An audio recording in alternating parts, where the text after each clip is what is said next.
We got cut off prematurely in the middle of my conversation about contacts, and someone wanted to know how we manage contacts here at the health department. So let's go through this process.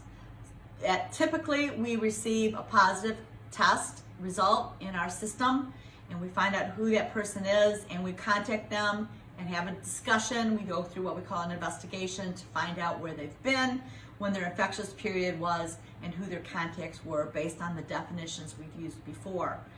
If that person gives us that information, we then enter it into a system called TraceForce, which is through our state partners, and that organization, that agency, does the contacting of the contacts. And they will call them and contact them and advise them on their quarantine period. Now, what has happened in the past week is we have not been able to keep up with all of our cases, and we have prioritized our cases as discussed in our press release. So even if you're a positive individual, you may not receive a call from us.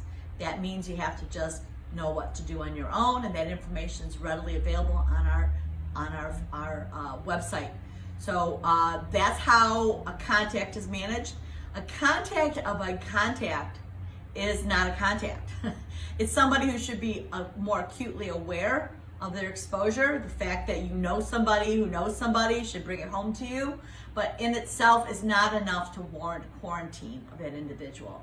So heightened awareness, but not quarantine of a contact, and the contact of an exposed individual should quarantine whether or not you are identified by us or by anyone else, as behooves you to be careful, and when in doubt, err on the side of caution.